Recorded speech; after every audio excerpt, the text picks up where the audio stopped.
নমস্কার, আমি শুভ্রাংশু। শুরু করছি আজকের হাওয়া কেমন। আজকের হাওয়া কেমন করতে আমি যেখান দিয়ে যাচ্ছি সেই বাড়িটার বয়স 100 বছরের বেশি। এটা সুকিয়া স্ট্রিট। এই যে সুকিয়া স্ট্রিট, এই যে প্রাচীন, এই প্রাচীনত্বের জায়গা থেকে আমরা সেখানকার সাধারণ মানুষের সঙ্গে কথা বলতে এসেছি। কথা বলবো এমন সব বিষয় নিয়ে, যেসব বিষয়গুলো আমরা ভাবি, চিন্তা করি, কিন্তু বলি না। এবং কথা বলবো এখানকার যারা ইয়ং জেনারেশন, যারা বয়স্ক, তাদের সঙ্গে প্রত্যেকের সঙ্গে কথা বলবো এমন একটা ঘটনা কি মনে আছে, বা কালকেরই ঘটনাটা যেটা হচ্ছে, গতকাল নরেন্দ্র মোদী আমাদের প্রধানমন্ত্রী ইলন মাস্কের সঙ্গে দেখা করেছিলেন। তার ছেলেকে, ইলন মাস্কের সঙ্গে অনেক ভালো বৈঠক হয়, তার ছেলেকে 3টে বই উপহার দিয়েছিলেন। তার মধ্যে একটা বই রবীন্দ্রনাথ ঠাকুরের বই, একটা আর কে নারায়ণের বই, একটা হচ্ছে বিষ্ণু শর্মার পঞ্চতন্ত্র। 3টে বই উপহার দিয়েছেন পড়তে। কিন্তু আমরা যারা ভারতবর্ষে থাকি, এখানকার যারা মানুষ, আমরা একটা জিনিস দেখতে পাচ্ছি, বারবার দেখতে পাচ্ছি, যে গোটা ভারতবর্ষে এখন একটা বিতর্কও চলছে। সেটা হচ্ছে সেই সোশ্যাল মিডিয়া, সেই ইউটিউব, সেই যে বিতর্কগুলো চলছে, মানুষ ওদিকে মজে যাচ্ছে, এমন কথা বলছে যেগুলো হয়তো আমাদের জীবনযাত্রার সঙ্গে কোনোভাবেই যুক্ত নয়, যেগুলো বলা উচিত নয় সেগুলো বলে ফেলছে, এবং সেটা নিয়ে বিতর্ক চলছে। মানুষ সোশ্যাল মিডিয়ায় মজে যাচ্ছে। মানুষের সাধারণ যে বইপত্র পড়ার কথা পড়ছে না, বা ওর যে কাজগুলো করছে সেই জায়গায় কখনো কমতি দেখা যাচ্ছে। তো আমরা কথা বলবো সেসব মানুষের সঙ্গে যারা এখানে আছে। যেমন এখানে 3জন দাঁড়িয়ে আছে। হ্যালো, হ্যাঁ, তো তোমরা তো দেখেই মনে হচ্ছে ইয়ং জেনারেশন। কলেজে পড়ো? হ্যাঁ, কলেজে পড়ি, ফাইনাল ইয়ারে আছি। তো একটা জিনিস দেখছে, একটা ঘটনায় বলছিলাম, একটু কথা বলছিলাম যেমন অনুষ্ঠানটা শুরুর আগে, যেটা হচ্ছে গতকালই নরেন্দ্র মোদী ইলন মাস্কের একটা বৈঠক হয়েছে আমেরিকায়। তো সেখানে তার ছেলেকে 3টে বই উপহার দিয়েছেন। তো তোমরা তো পড়ুয়া, আমাদের এখানে আমরা দেখা যাচ্ছে যে মানুষজন বই পড়ার থেকে বেশি, এই তোমার হাতে মোবাইল, এই সারাক্ষণ মোবাইলে কিছু একটা সোশ্যাল মিডিয়া কিছু করছে, কোনো কিছু দেখছে, এবং সোশ্যাল মিডিয়া এমন সব জিনিসগুলো করছে যেগুলো হয়তো না করলেও চলে, যেগুলো মানুষ বিভ্রান্ত হয়ে পড়ছে, বা মানুষ ওদিকেই, যেমন আগুনের দিকে পতঙ্গ দৌড়ায়, ঠিক সেইভাবে কেউ বলছে এই মানুষকে খেয়ে ফেলছে। এই যে বাংলাদেশে একটা গণ অভ্যর্থন হলো বলছে, কিন্তু গোটা বাংলাদেশটাই নষ্ট হয়ে গেল, জঙ্গিদের দেশ হয়ে যাচ্ছে আস্তে আস্তে। সেখানেও বলছে সোশ্যাল মিডিয়া বা এই ধরনের একটা ভূমিকা আছে। তুমি যারা তোমার তোমরা কি করছো? তোমরা কি সারাদিন মোবাইল দেখো? এবং সারাদিন মোবাইল দেখার ব্যাপার না, সোশ্যাল মিডিয়ার এরকম ক্ষতিগুলো যেরকম আপনি বলছিলেন, সেরকম সোশ্যাল মিডিয়ার অনেক লাভ। ক্ষতি বা লাভের কথা বলছি না, তুমি তোমারটা বলো। আমারটা বলতে গেলে দেখুন, আমরাও তো সারাদিন মোবাইল ওইভাবে দেখি না, কিন্তু আমি এটাকে সমর্থনও করি না।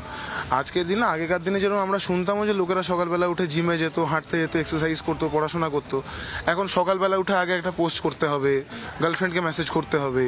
এই যে কালকে মেসেজ করেছো? না, আমাদের না, আমি বলছি ইন জেনারেল।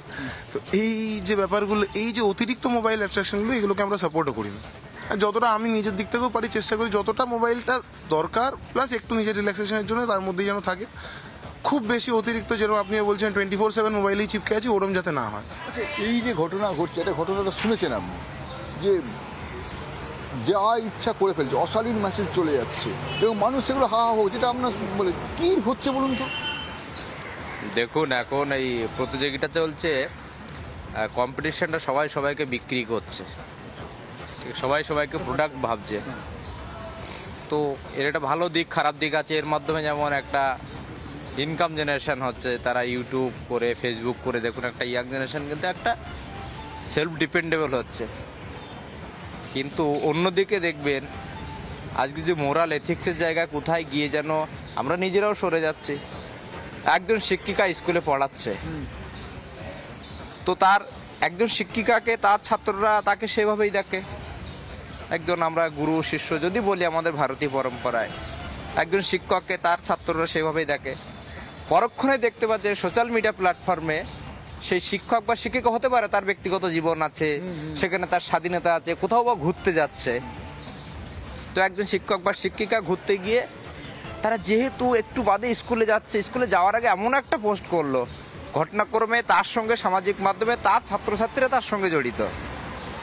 তো যে মানুষটাকে আমি সামনে ক্লাসরুমে দেখছি, আমাকে বিভিন্ন বিষয়ে মোরাল এথিক্সের জায়গায় বলছে, আমাকে বিভিন্ন সাবজেক্টে জ্ঞান দিচ্ছে, আবার 1 ঘন্টা আগে ফেসবুকে তার ব্যক্তিগত জীবনে হয়তো এমন কিছু ভিডিও বা এমন কিছু ফটো পোস্ট করতেই পারে। দেখুন, যারা সিনেমা, নৈতিকতার জায়গাটা শেষ হয়ে যাচ্ছে। তো সেই জায়গায় গিয়ে যেন কোথাও গিয়ে একটা মিসকমিউনিকেশন, একটা মানুষকে ডাবল ভাবে দেখা, কারণ একজন সিনেমা আর্টিস্ট তাকে পোস্ট করতে হবে, কারণ তাকে এই ধরনের তারা ব্যক্তিত্ব বা এই ধরনের তাদের কেরিয়ারকে বাঁচানোর জন্য। কিন্তু একজন শিক্ষক শিক্ষিকা সে একরকম ফেসবুকে পোস্ট করছে, সেটা হয়তো দেখতে অনেকেই হয়তো ছাত্রছাত্রী সেগুলো দেখে হয়তো ক্লাসরুমে যেটা বলছে তার সঙ্গে সেটা যাচ্ছে না, মানে কোথাও কি এখন এসব কিছু হয়েছে না, রিলস, ইউটিউবার, কোটি কোটি টাকা নাকি। দেখুন অনেকেই কামাচ্ছে, এটা কোটি কোটি টাকা কামাচ্ছে, এটা ভুল নাই। তবে কামাতে গিয়ে এমন কিছু কন্টেন্ট হয়তো তারা হয়তো নিজেদের পাবলিসিটির জন্য এমন কিছু আনছে, সেটাও গিয়ে কোথাও নৈতিকতা আঘাত করছে। দেখতে না স্বামী স্ত্রী, মানে বলতে খারাপ লাগছে, ফেসবুকে রিল ভিডিও বানাচ্ছে, তো স্বামী তার স্ত্রীকে রিল ভিডিও বানিয়ে দিচ্ছে কিসের জন্য? লাইক কমেন্টের জন্য। তো আপনি যদি বলতে চান তারা কি বলবে, না এটা তো আমার, এটা করে আমার ফ্যামিলি চলছে, তো সে জায়গায় আপনি তাদেরকে কিছু বলতে পারবেন না। কিন্তু সেটা থেকে সমাজে প্রভাব পড়ছে, দেখছেন এত চারিদিকে বিভিন্ন নৈতিক অবক্ষয় কেন হচ্ছে। তো দেখুন তার ভালো দিকও আছে, খারাপ দিকও আছে। এই যে ভালো দিক আছে, খারাপ দিক আছে, খাচ্ছি কিন্তু গিলছি না, এ কি খেলা? দেখুন, আপনি যেখানে আমরা দাঁড়িয়ে রয়েছি এই পশ্চিমবঙ্গ, সেটা কিন্তু ভারতের থেকে অনেকটা আলাদা করে দেওয়ার একটা প্রয়াস এই 2011-র পর থেকে লক্ষ্য করা গেছে। তো এখন বিষয় হচ্ছে যে এখানে চাকরি নেই, বাকরি নেই, সকাল হলে উঠলে ফোন দেখে কোন কোন জায়গায় কোথায় কাজ হচ্ছে তার আরটিআই করা এখন ইয়াং জেনারেশনের কাজ হয়ে গেছে। আর সেখানে বালি পাথর কীভাবে ফেলবে, আর ফোন দেখে রিলস ভিডিও এই জন্যই বেড়ে চলেছে এই পশ্চিমবঙ্গে বিশেষ করে। কারণ হচ্ছে ওইটা দিয়ে ইনকাম করা ছাড়া অন্য কোনো যুব সমাজের হাতে চাকরি নেই, বাকরি নেই, পথ বন্ধ হয়ে যাচ্ছে সব দিকে। তাহলে মানুষকে তো কিছু করে খেতে হবে। তার জন্য যে যতটা পারছে উঠছে, যে যতটা পারছে নিচে নামার চেষ্টা করছে, কারণ একটাই যে আমার দুটো লাইক এলে, দুটো কমেন্ট এলে এই পশ্চিমবঙ্গের বুকে নিজের খাওয়া পড়াটা করে বেঁচে থাকবো। আপনি দেখুন সারা ভারতবর্ষের তুলনায় এই পশ্চিমবঙ্গে কিন্তু এই রিলস ভিডিও এই সমস্ত বিষয়ের প্রবণতা পশ্চিমবঙ্গের বাইরে এই যে ঘটনা ঘটলো মুম্বাই, যার কথা বলা হচ্ছে এলাহাবাদী, সে তো পশ্চিমবঙ্গের নয়। না, আপনি যে বললেন এক্সাম্পল এরকম 100টার মধ্যে হয়তো আমি বলছি হয়তো 40টা বাইরের হতে পারে, কিন্তু 60% কলকাতার। এটা আপনি খুলে দেখবেন, তথ্য বলছে। তো তাহলে আজকে পশ্চিমবঙ্গ তো বলছে, আমরা ভাবনা বলছি। না, অবশ্যই তথ্য বলছে। আপনি খুলে দেখতে পারেন যে পশ্চিমবঙ্গে এই রিলস ভিডিওর প্রবণতা দেশের মধ্যে দ্বিতীয় বা তৃতীয়তে রয়েছে। তাহলে যে এতটা যে বেড়ে গেল রিলস ভিডিওর প্রবণতা, তার কারণ হচ্ছে এখানে সরকার কাজ দিতে পারছে না, এখানে সাধারণ মানুষরা কাজ পাচ্ছে না, শিল্প নেই, তো মানুষ করবে কি? কোনোভাবে একটা ইনকামের পথ দরকার, তো সেই ইনকামের পথ হিসেবে এটাকে বেছে দিচ্ছে। তো এইভাবে বেড়ে চলেছে। কিন্তু এই ফোনের যে প্রবণতাটা, এটা পশ্চিমবঙ্গে কিন্তু আরও বেশিভাবে প্রভাব ফেলছে এবং রাত্রিবেলা ইয়াং জেনারেশনের ঘুম নষ্ট করছে এই ফোন। কারণ ইয়াং জেনারেশন রাত্রিবেলা ফোন টেপার পরে ঘুমোতে যায় এবং সেটা অনেক 1টা, 1:30, 2টো বেজে যায়। তার জন্য দেখবেন সকালবেলা ইয়াং জেনারেশনের যে ছেলে বা যারা রয়েছে তাদের সংখ্যাটা দেখবেন এই অঞ্চলে অনেকটা কম। কারণ তাদের মধ্যে শারীরিক যে কসরত করার যে প্রবণতা নাকি ওই একটু আধটু করি আর মানে বেশি কোনো না, মানে যতটা সময় অ্যাডজাস্ট করা সম্ভব হয়, কাজের ফাঁকে যেটুকু করা সম্ভব হয় সেটুকু করা হয়। আর এই মানে বিবেকানন্দের কথা যদি বলি, বিবেকানন্দ বলেছিলেন যে মাঠে লড়াইটা করতে হবে, পড়াশোনার লড়াই তো অবশ্যই চলবে। তো মাঠের এই ব্যাপারটা অনেক বয়স্ক লোকও আছে, তাদের সঙ্গে কথা বলা যেতে পারে। আসুক যে এখানে আমি একজনের সঙ্গে কথা বলছিলাম, এ হচ্ছে ইয়ং জেনারেশন, এ ব্যায়াম ট্যাম করে, এ তো এখন বলছে রাত্রেবেলা আবার মোবাইলও করে। তো এ তো মোবাইল করছে করুক, কিন্তু যেটা সমস্যা হচ্ছে এই যে ভাই এখানে বসো, যেটা সমস্যা হচ্ছে মোবাইল তো নিজের ইচ্ছা করতেই পারে, কিন্তু কন্টেন্টগুলো এমন হচ্ছে যেগুলো শালীনতা না, মানে শালীনতা কথাটা ভুল। আমরা তো এর আগেও শালীনতা অশ্লীল বলে প্রজাপতি, বিবরের সমস্ত কিছু বাদ দিয়েছি, কিন্তু এগুলো সমস্ত কিছুকে সরিয়ে মানে দিচ্ছে, এমন একটা জায়গায় পৌঁছে যাচ্ছে যেখানে আর ওটা নিয়ে কথা বলাই দায় হয়ে যাচ্ছে। এই জায়গাটায় দাঁড়িয়ে মানে আপনারা তো একটা ভালো সময় পেরিয়ে এসছেন, এখনকার সময়টা, তখন সেই সময় মোবাইল ছিল না বা সোশ্যাল মিডিয়া সেই অর্থে ছিল না, কিন্তু এখন তো বদলে যাওয়া জীবন, সেটা কীভাবে নিচ্ছে? দেখুন, আমি একটা কথা বলি, আমাদের জীবন যেভাবে কেটে গেছে সেটা ভালো কি এটা ভালো এটা বলা কিন্তু খুব কঠিন। কিন্তু আমাদের ব্যাপারটা ছিল কি, আমাদের সম্মান করা বা শালীনতা রক্ষা করা, বড়দের সামনে সিগারেটটা লুকিয়ে নেওয়া, এই ধরনের যে ব্যবহারটা আমাদের মধ্যে ছিল সেটা এখন আস্তে আস্তে সরে গেছে। কিন্তু আমি কখনোই বলবো না যে ওরাই সব ভুল করছে, আমরা সব ঠিক করেছি। প্রেজেন্ট সিনারিওতে যেভাবে তাদের লাইফে স্ট্রাগল বেড়ে গেছে, যেভাবে কম্পিটিশন বেড়ে গেছে, ওরা রিল্যাক্সেশনটাকে অন্যভাবে দেখছে। এই রিল্যাক্সেশনে ওরা যেটা করতে যাচ্ছে সেখানে হয়তো কিছু কিছু সময় তারা স্বাধীনতার বাইরে চলে যাচ্ছে। কিন্তু সমাজের অবক্ষয় হচ্ছে এই ডাউট। আপনি রিসেন্টলি যে কথাটা সময় রায়না বা এ করলেন, তারা তাদের পপুলারিটির সুযোগ নিয়ে তারা একটা ডেমোক্রেটিক কান্ট্রিতে যা ইচ্ছা তাই বলতে পারে না, তাদেরও তো একটা স্বাধীনতার মধ্যে থাকা উচিত। সেই জন্য কোথাও একটা রেস্ট্রিকশন থাকা দরকার, আদারওয়াইজ কিন্তু সমাজ এগোচ্ছে না।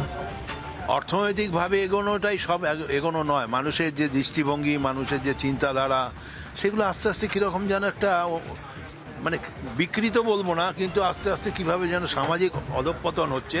অবশ্য এটা আমার দৃষ্টিতে, আপনাকে কিন্তু আপনার দৃষ্টির কথাই বলবেন। হ্যাঁ, আমার দৃষ্টিতে এটা মনে হচ্ছে।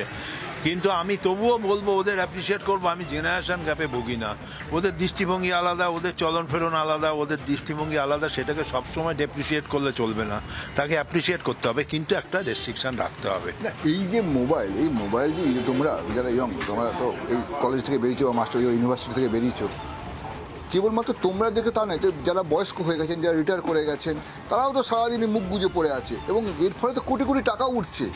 এটা টাকা, যে টাকাটা দেখা যাচ্ছে না টাকা হয়ে যাচ্ছে, এবং এর ফলে সামাজিকভাবে ধরো তুমি এর আগে যে সময়টা বন্ধুর সঙ্গে কাটাতে, সেই সময়টা মোবাইলে কাটিয়ে ফেলছে। দেখুন, বিষয়টা সেটা না, বিষয় হচ্ছে এখন বন্ধুদের আরও ক্লোজ আসা গেছে। কারণ আগে হোয়াটসঅ্যাপ গ্রুপের ব্যাপার ছিল না, আগে আপনি একটা টাইম দিলে সেই টাইমে এসে সকলকে একসঙ্গে দেখা করতে হতো। এখন ব্যাপারটা হচ্ছে আমার আধ ঘন্টা দেরি হবে সেটাও ফোন করে বলার অপশানটা আমাদের হাতে চলে এসেছে। তো তার জন্যে তার একটা যে সুবিধা, সেই সুবিধাও যেমন উপভোগ করা যাচ্ছে, তেমনভাবে এটাও হয়ে যাচ্ছে যে এই টাইমটা হয়তো সন্ধেবেলা আগে একটা টাইম থাকতো যখন সবাই একটা পাড়ার চায়ের দোকানে এসে মিট করতো, তো সেইটা হয়ে যাচ্ছে রাত্রিবেলা হয়তো গাড়ি নিয়ে এখন অনেকটা দূরে গিয়ে কোনো একটা ক্যাফেতে বা কোনো একটা ধাবাতে রাত্রিবেলা সময় কাটানো। যেহেতু সকলের কমিউনিকেশন করার সুবিধাটা আছে, তার জন্যই তারা পারছে গাড়ি নিয়ে অ্যাট এ টাইম অনেকজন একসঙ্গে। এই সুবিধাগুলো তো আছে, এই সুবিধাগুলো নিয়ে প্রশ্ন উঠছে না, প্রশ্ন উঠছে এই সুবিধাগুলো নিয়ে প্রশ্ন কোথাও কিন্তু নেই। এটা বিজ্ঞানের তো এই সুবিধাগুলো মানুষ নিচ্ছে, কিন্তু প্রশ্ন যেটা উঠছে, প্রশ্নটা উঠছে যা কন্টেন্ট আসছে, এর সুবিধাগুলো নিয়ে যদি যারা অন্য কাজগুলো করে ফেলছে, যার ফলে যেটা বলছিলাম যে অসংখ্য ভালো জিনিসের বাইরে খারাপ জিনিস উঠে আসছে। মানে সমুদ্র মন্থন করে কেবল যে অমৃত উঠছে তা তো নয়। 100 বার উনি যেটা বললেন সেটা কিছু খারাপ বলেনি, কিন্তু ব্যাপারটা হচ্ছে যে আমাদের যে সময়ে যে এই যে বন্ধুরা আসা, যে এক্সচেঞ্জ অফ ভিউজ ছিল বা যে আলোচনা করতাম, সেগুলো কনস্ট্রাকটিভ।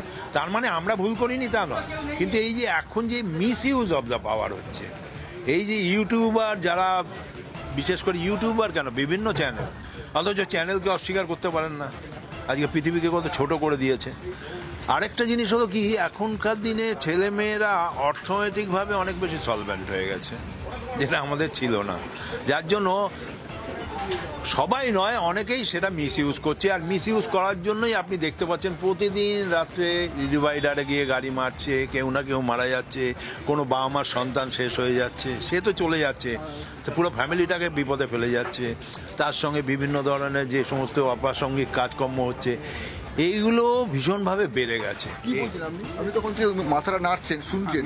আমি শুনছি একটা যে কোনো বিষয়ের একটা বক্তব্য হচ্ছে কি, এটা স্বতঃসিদ্ধ যে অবিমিশ্র ভালো বা অবিমিশ্র মন্দ বলে কিছু নেই। প্রত্যেকটা ব্যবস্থার মধ্যেই কিছু ভালো খারাপ অবশ্যই থাকবে, এবং আমরা যে জীবনটা কাটিয়ে এসেছি সেটা একটা সাদা কালো জীবনযাপন। সেই জীবনে আমাদের যে জীবনযাত্রাটার মানে এখন সাদা কালো নেই, সব গ্রে হয়ে গেছে, সবটা হয়ে গেছে এখন অত্যন্ত রঙিন জীবন। এখানে আন্তরিকতা নেই, আড়ম্বরটা রয়েছে, শুধু বাহ্যিক আড়ম্বর, সেই দেখানোর ব্যাপারটাই যেন সবচেয়ে মূল বিষয় হয়ে গেছে। এবং তার ফলে হয়েছে কি, একটা সামাজিক অবক্ষয় তো রয়েছে, এবং মৌলিক যে মানসিক অবক্ষয়, সেটা থাকার জন্যে মানুষের আস্তে আস্তে কিন্তু অবসাদগ্রস্ত হয়ে যাবে, মানুষ অবসাদগ্রস্ত হয়ে যাচ্ছে। তোমরা ইয়ং জেনারেশন, এখানে বসবো, তোমরা ইয়ং জেনারেশন, তোমরা আছো, যেটা নিয়ে আলোচনা করছিলাম যে, কিন্তু এই যে আমরা যেটা আলোচনা গল্প করছি, কোনো আলোচনা নয়, গল্পটা হচ্ছে এই যে জায়গাটা, যে যা ইচ্ছা ফেলে দেবে, যা ইচ্ছা কন্টেন্ট করে দেবে, মানে, এবং সেটা তো যে দেখছে, বাবা দেখছে, দাদু দেখছে, ছেলে দেখে এমন একটা কন্টেন্ট দিচ্ছে, যা কিছু বলার স্বাধীনতা চলে এলো। এইটা কি মানে তোমরা কি ভাবো? দেখুন, একটা খুব মজার বিষয় দেখবেন, ফেসবুকে কোনো একটা কন্টেন্ট নিয়ে হলো যে ভারত আমেরিকার সম্পর্ক নিয়ে হচ্ছে, তো সেখানে না আমার হাতে একটা ফেসবুক আছে, একটা কমেন্ট সেকশন, মানে সেখানে কমেন্ট করতে হবে, তার মতবাদ সেখানে দিতে হবে। ভারত আমেরিকা বর্তমান মোদিজি গিয়ে সেখানে কি হলো না হলো হয়তো একটা এক্সপার্টরা কোনো আলোচনা করছে, তো তা নিয়ে কিছু একটা লেখা আছে কোনো একটা কমেন্ট সেকশনে, যে কিছুই জানে না, কিন্তু আমি একটা পলিটিক্যাল পার্টিতে আছি, যে কোনো কালারের, respect to all political party, বা আমি একজন না আমি কোনো একটা ফিল্ডে আছি, আমার মতটা কথা যে আমার কাছে একটা সোশ্যাল মিডিয়া আছে, আমাকে একটা কমেন্ট করতে হবে। দেখুন দাঁড়ি মানে সব জায়গায় একটা দেখাতে হবে যে সে সব জানে, অথচ সেখানে কমেন্ট না করলে হতো সে একজন লোক, সে সব কিছু অ্যানালিসিস করতে যাচ্ছে, তো সেটা তো হতে পারে না। কিন্তু দেখুন আলটিমেট, দেখুন এখানে আমার প্রবীণরা আছে, আমরা নবীনরা আছি, আলটিমেট কিন্তু ভালো খারাপের মাঝখানে কিন্তু সামাজিক অবক্ষয় যে বিষয়টা, সেটা কিন্তু একটা কমন ফ্যাক্টর কিন্তু সামাজিক অবক্ষয়ের দিকে যাচ্ছে। তবে দেখুন পলিটিক্যাল অ্যাসপেক্টে যদি দেখি, এবার দেখুন এই সোশ্যাল মিডিয়ার মাধ্যমে কিন্তু এমন কোনো ঘটনা, যদি মিডিয়া ফিল্ডে আপনারা আছেন, দেখুন আগে একসময় আমরা এখান থেকে 10 বছর বা 20 বছর আগে আমরা কিন্তু অনেক ঘটনা জানতে পারতাম না, মিডিয়াতে দেখানো হতো একটা ফিল্টার করা নিউজ। এখন কিন্তু সোশ্যাল মিডিয়ার মধ্যে বাঁকুড়াতে কি হচ্ছে, পুরুলিয়ার কোনো ছোট্ট ঘটনা যেটা আগে মেন স্ট্রিম মিডিয়াতে আসতো না, সেটা কিন্তু একটা ফেসবুক লাইভের মাধ্যমে হোক, একটা ইউটিউবের কন্টেন্টের মাধ্যমে কিন্তু আমরা সত্যিটাও জানতে পারি। তো এটা একটা বড় সুবিধার জায়গা আছে বর্তমান সময়ের ক্ষেত্রে। খুব ভালো পয়েন্ট, মানে সোশ্যাল মিডিয়াতে কোথাও কোনো কিছু লোকানো নেই, সব কিছু হয়ে যাচ্ছে। কিন্তু এই যে সব কিছু খুলে দেওয়া কি ভালো? সব কিছু জীবনে তো সব কিছু খুলে যাবে, জীবনে সব কিছু খুলে দেওয়া কি ভালো? উনি বলছেন, যে কথাটা বললেন, খুব সুন্দর একটা কথা বললেন, সোশ্যাল মিডিয়া বা এই জন্য যে কোথাও কোনো কিছু একটা পর্দা থাকবে না, সব খুলে যাবে, সোশ্যাল মিডিয়ায় যে যা পাচ্ছে দেখিয়ে দেবে। কিন্তু সেটাও কি ভালো? সব কিছু খোলা দরকার। এই যে একটু আগে যে কথা যেটা নিয়ে বিতর্ক চলছে, সে বাবা মার একটা মানে বলছে, বাবা মার ব্যক্তিগত জীবন নিয়ে বলছে খুলে দাও, সেটা তো কখনো সেটা এত কিছু খোলা উচিত কি? মৌলিক স্বাধীনতা কিন্তু শালীনতা বিরোধী নয়। এইখানে একটা ফাইন লাইন অফ ডিফারেন্স রয়েছে, যে আমার স্বাধীনতাটা আমার কতটুকু পর্যন্ত আমাদের সেই বাউন্ডারি, সেটাকে কিন্তু আমি লঙ্ঘন করতে পারবো না বা পারা উচিত নয়, সেই বোধটুকু আসতে হয়। আর এই বোধটুকু আসে মানুষের শিক্ষা থেকে। শিক্ষা আমাদের দেয় মানসিক বোধ। আমি তাকে আমি প্রকাশ করার যে এটা আমাকে যে সূত্রগুলো, সেই কম্পোনেন্টসগুলো কিন্তু শিক্ষা আমাকে দেয়। আর আজকের যে যুগের যে সমাজে যে রয়েছি, আজকের সমাজে লেখাপড়াটার মধ্যে আমরা শুধু সীমাবদ্ধ রয়েছি, আমরা বাইরের বই পড়ি না। আজকে আমি কিন্তু এখনও সুনীল গঙ্গোপাধ্যায় প্রথম আলো আমি ধারাবাহিকভাবে পড়ছি, এই কারণে যে আমার সেখান থেকে আমার রস গ্রহণের কিন্তু একটা মানে ইনহেরেন্ট ইনক্লিনেশন সেটা রয়েছে। মানে ব্যাপারটা যেটা হচ্ছে, কিছু মানুষ এখনো রয়ে গেছেন, এবং তুমি যেটা বলছো, উনি যেটা বলছেন, বা আমরা যারা সকলেই বলছি, কোথাও একটা সরু লাইন আছে, সেই লাইনটা যদি আমরা ক্রস করে যাই সমস্যাটা হচ্ছে, তাই তো? বর্ডার লাইন থেকে দেখুন কোথাও একটা সরু লাইনটা আছে, তার সেই ফাইন লাইনের জন্যই তো দেখুন আমরা কত সুন্দরভাবে একটা সিনিয়র জুনিয়র এই বয়সে আমরা সকালে এসে আড্ডা মানে সকালে গল্প করছি, সামাজিক রাজনৈতিক পরিস্থিতি নিয়ে বর্তমান পাড়ার বিভিন্ন বিষয়ে আমরা কথা বলছি, এটা তো থাকতেই হবে। দেখুন এইটা না থাকলে সমাজটা চলতে পারে না। কিন্তু প্রশ্নের সংখ্যাটা কতটুকু, এই যে নির্ধারণ করবে, মানে এই সংখ্যাটা কতটুকু, যদি সব জায়গাটা হই রই ব্যাপার চলে আসে, যদি কেউ কাউকে সম্মান না করে, তো সেই জায়গায় একটা মোরাল এথিক্সের জায়গায় তো একটা আঘাত। একটা দেশের সঙ্গে আরেকটা দেশের যে আমরা এলওসি বলে লাইন অফ কন্ট্রোল, সেই লাইন অফ কন্ট্রোলটা একটা থাকা দরকার। লাইন অফ কন্ট্রোলটা থাকা দরকার, সেই জায়গাটাই মূল কথা। আজকে হাওয়া কেমনে আমরা কথা বললাম, হাওয়া কেমনে আমরা পলিটিক্যাল কথাবার্তা বলি, কিন্তু আমরা সমাজ নিয়েও তো, মানে সমাজ বাদ দিয়ে তো পলিটিক্স নয়, তো আমরা সেই নিয়ে কথা বললাম। এবং সেখানে সবাই যে কথাটা বলছে, একটা লাইন অফ কন্ট্রোল থাকা দরকার। হাওয়া কেমনে আজকে মানুষের মন জানলাম, আগামীকাল অন্য কথা থেকেও মানুষের মন জানবো, হাওয়া কেমন নিয়ে আসবো আগামীকাল ঠিক এই সময়।